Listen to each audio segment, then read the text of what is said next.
इसने किया कि अनफेथफुलनेस, फेथफुलनेस। इसने ये जब हम यहाँ तक गए हैं, फेथ तो एक नाउन है, इसके साथ हमने फुल लगा दिया तो ये एडजेक्टिव बन गया। जब हम इसके साथ हम ये लगा देंगे तो ये नाउन बन जाएगा फेथफुलनेस। और जब हम इसके साथ ये वाला प्रीफिक्स लगा देंगे तो ये प्रीफिक्स ऐड करने से ये बन जाएगा opposite in meaning, opposite in meaning. गौर करें किस कदर की है वर्ड की science, science of the word, scientific study of the smallest unit of the grammar of the word. अब देखिए मैंने इसमें एक वर्ड ही पकड़ा है ना, अनफेथफुलनेस एक वर्ड ही पकड़ा है, और हम इस वर्ड के स्मॉलेस्ट पार्ट्स लिए हमने, ये भी स्मॉलेस्ट यूनिट है, ये भी और ये भी।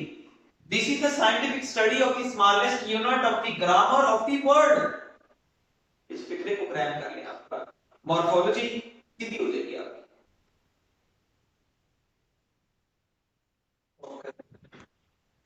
इसके मॉर्फीम कितने हैं? तो इसके मॉर्फीम है 1 2 3 4 मॉर्फीम।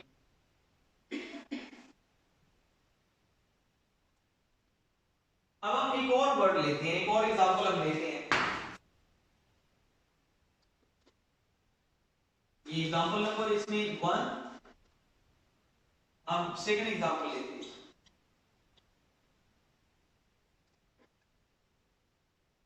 इसको देखिए जरा, वर्ड है,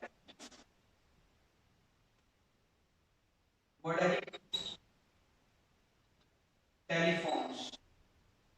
देखिए इस वर्ड के हम स्मॉलेस्ट यूनिट करते हैं, दिस इज, ये एक हमने टेली सेपरेट कर लेते हैं और दरमियान में फोन वर्ड है और लास्ट में एस वर्ड, जिसके 3 फॉर्म्स हैं। ये है 3 मॉर्फीम्स। हमने ग्रामेटिकली तौर पे हमने, अब देखें ये है, यहां पे मैं लिख देता हूं 3 मॉर्फीम्स।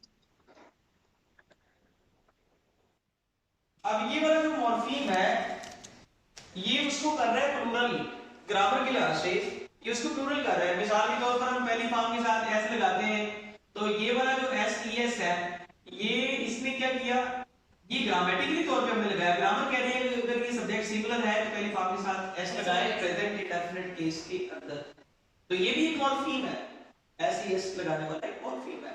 यहाँ पे ये प्लूरल कर रहा है, इसको प्लूरल करने वाला मॉर्फीम जब हम किसी को जमा करते हैं, प्लूरल करते हैं, तो क्या कर रहे होते हैं, apply S at the end of the word, it will change the class of the word from singular to plural, and if you are moving s, it will change the class, it will convert the word into singular class, apply s, it will convert into plural class।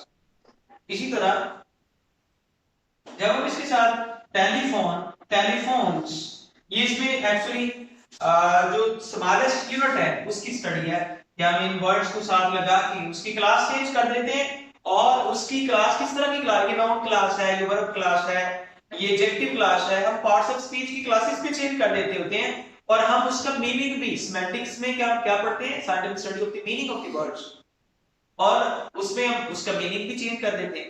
Morphology के अंदर देखें, when you are applying prefixes and suffixes over there, you are changing the classes and opposite in meaning, meaning भी change कर रहे हैं, class भी change कर रहे हैं।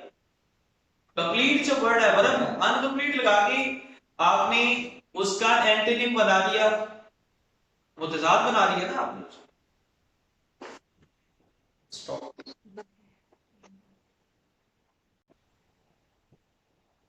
अब देखिए जरा, हाईएस्ट वर्ड में ये वो जो ई एस टी है ये एक फोनीम है, और हमने इसको हाई के साथ लगाया, तो हाई है ये क्या है, ये एक एडजेक्टिव है। और बहुत ऐसे वर्ड होते हैं वो एक वक्त में दो दो क्लास शो कर रहे होते हैं। मिसाल के तौर पर ये जो वर्ब है ये एक ही वक्त में ये नाउन भी है और एक ही वक्त में ये वर्ब भी है। This is the double role of the word, and when we talk about this word is an adjective and a noun as well at the same time, and when we are applying est, we are changing the degree of the word. For example, there are 3 degrees of the word. The first is adjective, second is comparative degree, and third is superlative degree. So by applying EST, we are converting the degree of the word. हम उसको superlative stage पे ले जाते हैं.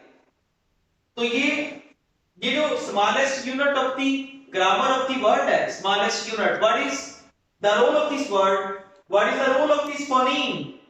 The role of this phoneme is actually it is converting the degree of the word, converting adjective into superlative form, into superlative stage. Got it? Yes. Okay.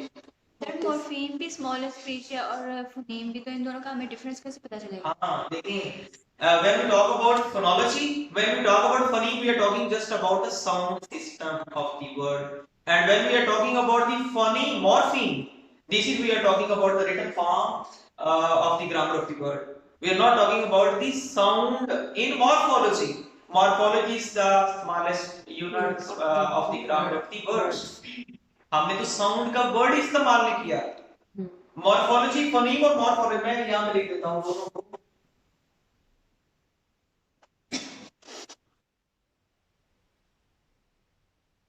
ये word है cat, ये word है, हम यहां पे एस लगा देते हैं. ये जो एस है, this s is actually changing singular form of the word into plural form, and this is a singular form of the word. मैंने वहां पे लिखा था वर्ड फॉर्मेशन की स्टडी होती है मॉर्फोलॉजी में. Word formation, we are actually forming the words. For example, by applying prefixes and suffixes, we are making different words, sometime opposite and sometime we are changing the class of the word. हम class भी change कर रहे हैं ना, opposite भी कर रहे हैं उसको. यहाँ पे भी हम उसकी क्लास है, ये सिंगुलर क्लास है, प्लूरल क्लास. अब आ जाते हैं हम जो फोनीम क्या है, मॉर्फीम और फोनीम. मॉर्फीम और फोनीम, मैंने पहले कहा था जिसकी आखिर पे ई एम ई आई ना, आपने जब उसकी डेफिनेशन बनानी है तो उसमें स्मॉलेस्ट यूनिट लिख देना है. द स्मॉलेस्ट यूनिट इधर है of the grammar of the word, इधर है of the sound system. Sound system में हम ले जाते हैं transmission, articulation, reception of the sound system. इधर आपने साउंड का वर्ड गायब किया तो आपकी डेफिनेशन उड़ गई, क्योंकि इसके वर्ड के अंदर ही फोन वर्ड है, एंड फोन मीन टू से sound. Now come toward this morpheme and phoneme. I am just writing the transcription for phoneme. For example, this is the transcription of this word cat, applying flashes at the pre stage and at the last stage. So this is actually the sound actually transcription shows the sound. Transcription जो होती है sound show कर रही होती है. It shows the sound. This is a sound study. For example, देखिए cats, ठीक है. I'm just talking about this S word. यहाँ पे देखिए इसकी आवाज क्या है, place. इसकी आवाज पता कौन सी है, सी वाली. हम इसको place क्यों नहीं पढ़ रहे? हालांकि अगर सी एस की आवाज जो है वो अगर सी की आवाज है, सा की साउंड है, तो हम इसको जा की साउंड क्यों दे रहे हैं? ठीक है ना. This is the study of the sound. Morpheme is smallest study, grammar scientific study of the sound system of the word. This is morpheme. Smallest scientific study of the sound system of the word, this is called phoneme. And when we are talking about morpheme, this is smallest scientific study of the smallest unit of the grammar of the word. Clear?